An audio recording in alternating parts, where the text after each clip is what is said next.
बड़ी अपडेट। आज प्रधानमंत्री नरेंद्र मोदी का उत्तरकाशी का दौरा। आज प्रधानमंत्री उत्तरकाशी के दौरे पर जाएंगे। मुकबा में मां गंगा का दर्शन और पूजन करेंगे प्रधानमंत्री नरेंद्र मोदी। हर्षिल में जनसभा को संबोधित करने के लिए पहुंचेंगे आज प्रधानमंत्री नरेंद्र मोदी। आज हर्षिल में जनसभा करेंगे। शीतकालीन यात्रा का संदेश भी देंगे।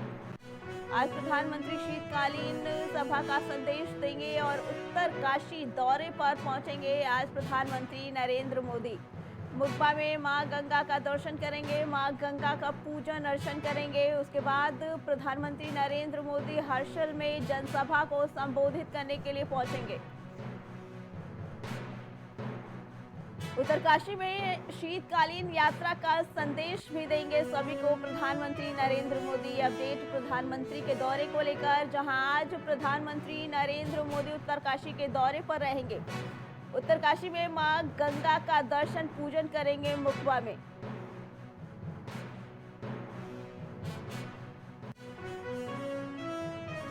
केदारनाथ रोपवे की मंजूरी पर प्रधानमंत्री बोले।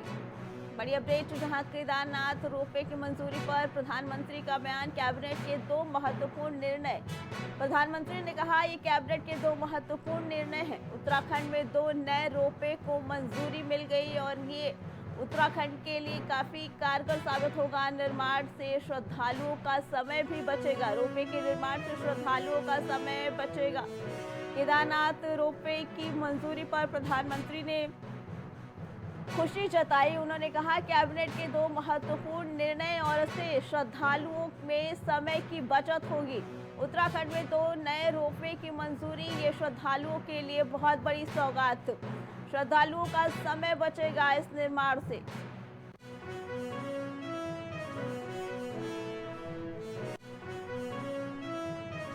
अब केदारनाथ धाम जाना होगा आसान। ये बड़ी अपडेट केदारनाथ धाम यात्रा को लेकर, जहां केंद्रीय कैबिनेट की बैठक में बड़ा फैसला लिया गया। बता दें केंद्रीय कैबिनेट की बैठक में नए रोपवे को लेकर मंजूरी मिल गई। सीएम धामी ने अपने एक्स पर पोस्ट किया। पोस्ट कर उत्तराखंड वासियों को नए रोपवे की मंजूरी के लिए सभी को बधाई दी। अब केदारनाथ धाम पहुंचना आसान होगा, समय की बचत होगी। केदारनाथ यात्रा में केंद्रीय कैबिनेट की बैठक में 2 नए रोपवे को लेकर फैसले को लेकर मंजूरी दी गई। इसी पे आगे जानकारी देने के लिए हमारे साथ हमारे संवाददाता बसंत जुड़ चुके हैं। बसंत, उत्तराखंड के लिए 2 नए रोपवे को मंजूरी मिल गई है, बड़ी सौगात उत्तराखंड के लिए, क्या कहना है इसके बारे में? देखिए अर्चना जी, आपको बता दूं केंद्रीय कैबिनेट की जो बैठक हुई थी उसमें जो उत्तराखंड के लिए 2 रोपवे की मंजूरी मिल गई है, जिसमें पीएम मोदी ने अपने एक्स पर पोस्ट करके उत्तराखंड के लोगों को बधाई दी। साथ में ये भी बताया कि जो केदारनाथ की यात्रा करते हैं, जो दुर्गम यात्रा होती है, वो आसान बनेगी, जिससे श्रद्धालुओं को आसानी से बाबा केदारनाथ के दर्शन होंगे। तो कहीं ना कहीं उत्तराखंड के लिए बड़ी बात है। जिस तरह से 2 रोपवे जो मिले हैं, चूंकि केदारनाथ यात्रा बहुत लंबी यात्रा मानी जाती है और बहुत दुर्गम यात्रा है, क्योंकि ऐसे में श्रद्धालु या तो घोड़े खच्चर का सहारा लेते हैं या पालकी का सहारा लेते थे। कुछ श्रद्धालु जो पैदल चलते हैं, लेकिन अगर रोपवे बन जाने से केदारनाथ धाम जो है उस वहां पर श्रद्धालुओं की संख्या भी बढ़ेगी, साथ में उत्तराखंड का विकास भी होगा। क्योंकि जब यात्री दर्शन करने जाएंगे तो कहीं ना कहीं उससे जो पैसा आएगा तो वो उत्तराखंड के विकास में लगेगा।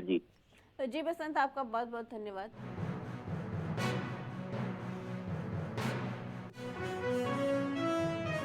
बड़ी अपडेट लखनऊ से। सीएम योगी आदित्यनाथ आज गोरखपुर के दौरे पर रहेंगे। आज मुख्यमंत्री योगी आदित्यनाथ गोरखपुर पहुंचेंगे दौरे पर। युवा उद्यमी विकास अभियान में शिरकत करने के लिए पहुंचेंगे मुख्यमंत्री योगी आदित्यनाथ। 2500 लाभार्थियों को सीएम ऋण बांटेंगे। बता दें आज मुख्यमंत्री 2500 लाभार्थियों को ऋण देने के लिए पहुंचेंगे गोरखपुर में। आज गोरखपुर पर दौरे पर रहेंगे, जहां युवा उद्यमी विकास अभियान में शिरकत करने के लिए पहुंचेंगे मुख्यमंत्री योगी आदित्यनाथ और 2500 लाभार्थियों को ऋण भी देंगे। मुख्यमंत्री योगी आदित्यनाथ आज ऋण देंगे 2500 लाभार्थियों को गोरखपुर में पहुंचकर। आज गोरखपुर में युवा उद्यमी विकास अभियान में शिरकत करने के लिए पहुंचेंगे मुख्यमंत्री योगी आदित्यनाथ। 2500 लाभार्थियों को ऋण बांटेंगे गोरखपुर में 2500 लाभार्थियों को ऋण बांटेंगे। ये बड़ी अपडेट, जहां सीएम योगी आदित्यनाथ के दौरे को लेकर आज मुख्यमंत्री गोरखपुर दौरे पर जाएंगे। युवा उद्यमी विकास अभियान में शिरकत करने के लिए पहुंचेंगे। 2500 लाभार्थियों को ऋण देंगे।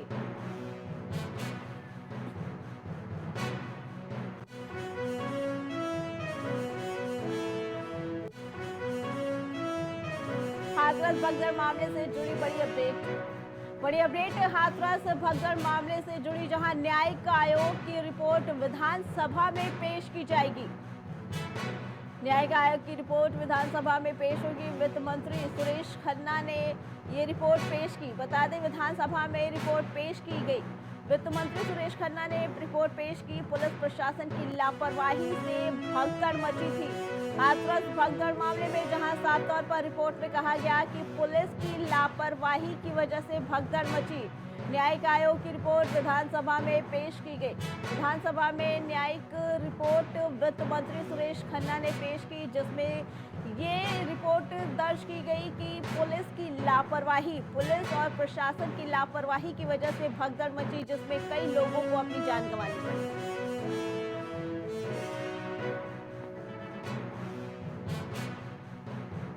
बता दें, न्यायिक आयोग की रिपोर्ट विधानसभा में पेश की गई। विधानसभा में न्यायिक आयोग की रिपोर्ट वित्त मंत्री सुरेश खन्ना ने पेश की।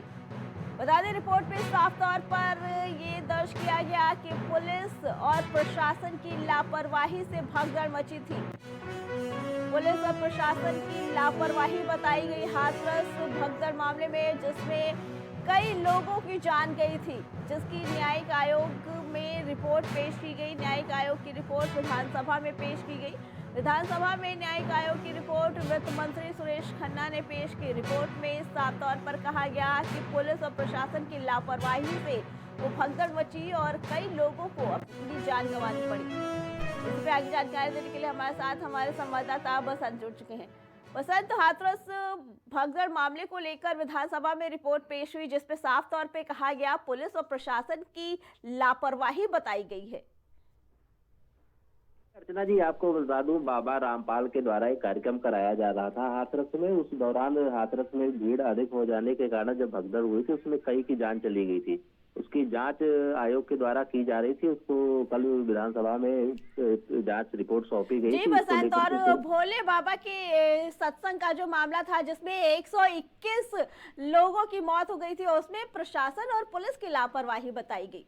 देखिए, भोले बाबा का जो कार्यक्रम था, जिसको आयोजक थे रामपाल थे बाबा जो थे, वो कहीं ना कहीं उनको फिलहाल पुलिस ने गिरफ्तार भी कर लिया था। लेकिन जब जांच टीम गठित की गई थी, उसमें बताया गया था कि वहां पर पुलिस और प्रशासन की लापरवाही से भगदड़ हुई थी, क्योंकि वहां पर ना तो प्रशासन की तरफ से कोई अनुमति दी गई थी, ना तो पुलिस प्रशासन की तरफ से कोई सुरक्षा व्यवस्था की गई थी। उसी के चलते करीब 100 से ज्यादा लोगों की जान गई थी। उसको लेकर के एक जांच टीम गठित की गई थी। उसकी रिपोर्ट सुरेश खन्ना सरकार के द्वारा कल सदन में पेश की गई है। तो कहीं ना कहीं बड़ा मामला था। ऐसे भ्रष्ट उस समय तैनात जो डीएमएसपी थे, तत्कालीन डीएमएसपी जो तैनात थे, उनके खिलाफ सरकार कार्रवाई भी कर सकती है। जी बसंत, और वित्त मंत्री सुरेश खन्ना ने रिपोर्ट पेश की थी, जिसमें ये साफ तौर पर कहा गया कि पुलिस और प्रशासन की लापरवाही, जिसमें 121 लोगों की जान गई थी। बिल्कुल अर्चना जी, 121 लोगों की जान गई थी। वित्त मंत्री सुरेश खन्ना ने रिपोर्ट भी पेश की है। उस समय मौजूदा तत्कालीन डीएमएसपी के खिलाफ भी जांच बिठाई गई थी। आखिर जो भगदड़ हुई, भगदड़ पीछे की वजह क्या रही है, तो कहीं ना कहीं इसमें भगदड़ में प्रशासन और पुलिस की लापरवाही सामने आई थी। प्रशासन की तरफ से ना तो वहां पर कोई अनुमति दी गई थी और पुलिस की तरफ से ना तो वहां पर भारी संख्या में फोर्स तैनात किया गया था। तो भगदड़ हुई थी, तो कहीं ना कहीं इसमें पुलिस प्रशासन की लापरवाही थी। उसकी रिपोर्ट सुरेश खन्ना ने कल विधानसभा में पेश कर दी। अब देखना ये होगा कि तत्कालीन डीएमएसपी के खिलाफ किस तरह से सरकार कार्रवाई करती है। जी बसंत, आपका बहुत बहुत धन्यवाद।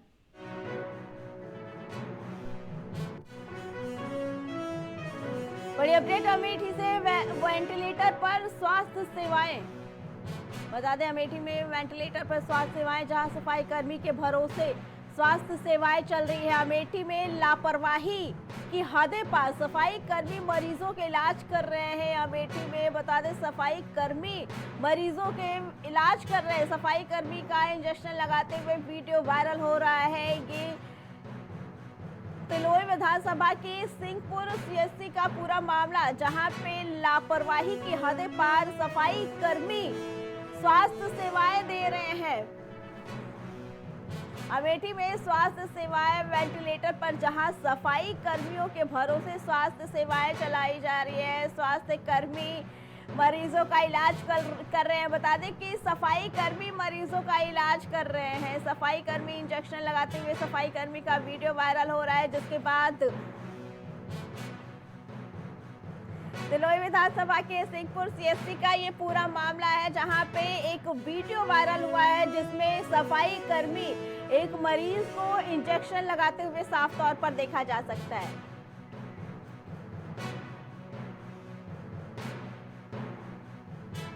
बता दें कि अमेठी में ये साफ तौर पर लापरवाही का मामला, जहां डॉक्टर नदारद नजर आ रहे हैं और डॉक्टरों की गैर मौजूदगी में सफाई कर्मी मरीजों को इंजेक्शन लगाते नजर आ रहे हैं, जिसका वीडियो अब वायरल हो रहा है। बड़ी अपडेट हमीरपुर से, नेशनल हाईवे 34 पर भीषण सड़क हादसा। ओवरटेक करते समय दो ट्रकों की आपस में भिड़ंत हो गई। इस हादसे में भीषण भिड़ंत देखने को मिली। जोरदार टक्कर लगने से आग का गोला बना ट्रक। हमीरपुर का ये मामला, जहां कड़ी मशक्कत के बाद आग पर काबू पाया गया।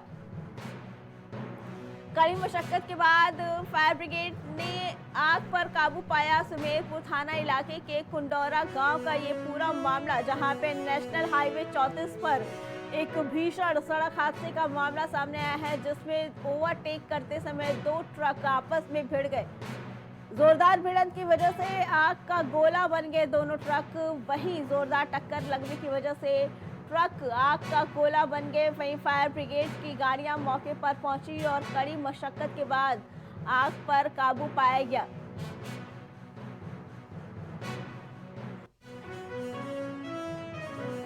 कौशाम्बी से बड़ी अपडेट, एसटीएफ को बड़ी सफलता। कौशाम्बी में एसटीएफ को बड़ी सफलता मिली, जहां बब्बर खालसा का आतंकी लखनऊ से गिरफ्तार किया गया। बब्बर खालसा का आतंकी लखनऊ से गिरफ्तार किया गया। आतंकी के पास से डेटोनेटर हथगोले भी बरामद किए गए हैं। ये अपडेट, जहां कौशाम्बी एसटीएफ टीम को एक बड़ी सफलता मिली। बता दें, एसटीएफ की टीम ने बब्बर खालसा के आतंकी को लखनऊ से गिरफ्तार किया है। आतंकी के पास से डेटोनेटर हथगोले भी बरामद हुए हैं। हमारे इसी पे आगे जानकारी देने के लिए हमारे साथ हमारे संवाददाता नवनीत जुड़ चुके हैं। नवनीत, एसटीएफ की टीम को बड़ी सफलता मिली, एक आतंकी को गिरफ्तार किया है लखनऊ से, क्या कुछ कहना है? जी बता दें, कौशाम्बी पुलिस को और पंजाब पुलिस को एक बड़ी सफलता मिली है। 24 सितंबर को पंजाब पुलिस कस्टडी से फरार हुए लाजार मसीह गलसा, जो कि फरार चल रहा था बीकेआई सक्रिय आतंकी से, उसके आज पंजाब और अमृतसर कुलियाना का यह रहने वाला बताया जा रहा है। आज कौशाम्बी में इसको पंजाब पुलिस और यूपी पुलिस के मदद से जो है इसको गिरफ्तार किया गया। यूपी एसटीएफ और पंजाब पुलिस के संयुक्त ऑपरेशन में इसकी गिरफ्तारी आज बीती रात हुई है। बता दें कि पाकिस्तान की खुफिया एजेंसी एसआई के संपर्क में संदिग्ध भी है ये। इसके अलावा इसके पास से इसके कब्जे में हथगोले, दो डिटोनेटर, विदेशी पिस्टल, इसके अलावा विस्फोटक बरामद हुआ है और इसके सफेद पाउडर भी इसके पास से बरामद हुआ है। इसके अलावा जानकारी में जो आप खुलासा हुआ है वो एक चौंका देने वाले खुलासा इसके सामने आया है, जो कि इसने अहम कुछ बातें जो है आज बयान किया है। जी नवनीत, आपने बताया कि काफी समय से एसटीएफ तलाश कर रही थी इस आतंकी, क्या इसका सरगना और भी बड़ा है या और भी लोगों के पकड़े जाने की उम्मीद है?